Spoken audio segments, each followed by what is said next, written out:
We have Rinya Nakamura versus Carlos Vera.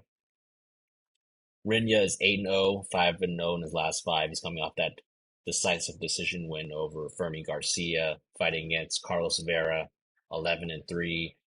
He is 4-1 his last five, and he's coming off of a submission victory about a year and 4 months ago on Fury fighting. So not in the UFC. This will be his UFC debut as well.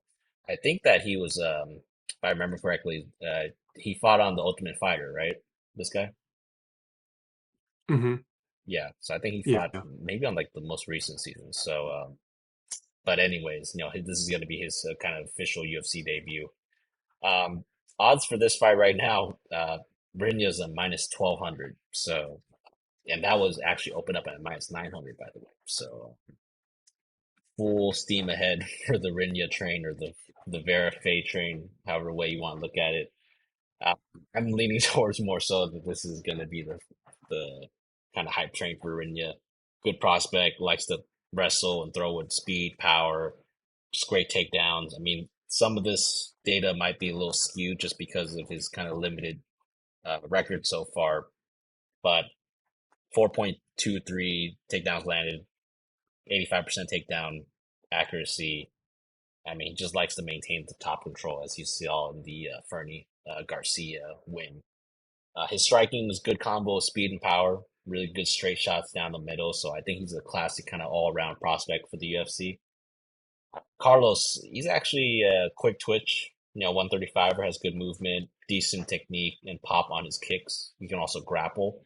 I just don't think he's not necessarily the best wrestler. His takedowns need some improvement, especially at the UFC level. And he's another guy who likes to play guard. I think he has a tendency to prefer grappling exchanges, will accept bottom position to hunt for subs, has the kind of BJJ nerd tendencies in his game. Breno most likely just dominate him in the grappling and wrestling department.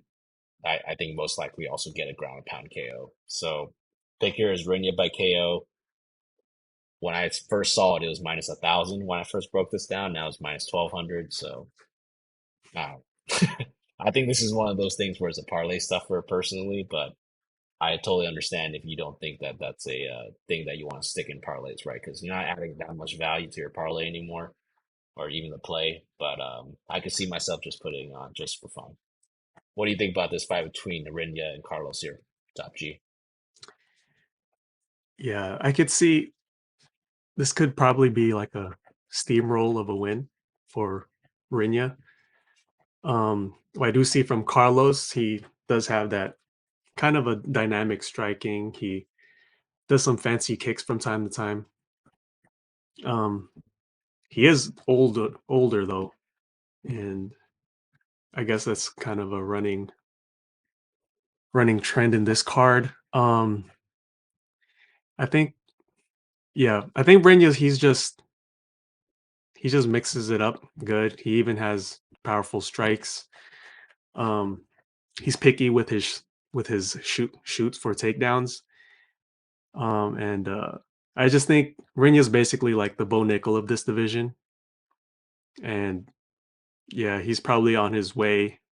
The hype train continues. And Carlos Vera, I don't think Carlos Vera is the guy to stop the hype train. Yeah. Are you sticking him in parlays though? Because I just want to kind of see what you think I as I value. usually don't. I Yeah. usually don't stick minus 1,000s or anywhere near that. But I did. I put him in a parlay today. Before it's like, Yeah. why not? Just Yeah. just do it. It's just a nice little juicer, man. It's a parlay juicer, so you can just get you a little bit more action value. Yeah, I tend to think the same way. I'm probably gonna stuff him some parlays, honestly. I only But put hey, him in one though, just okay, for just yeah, for.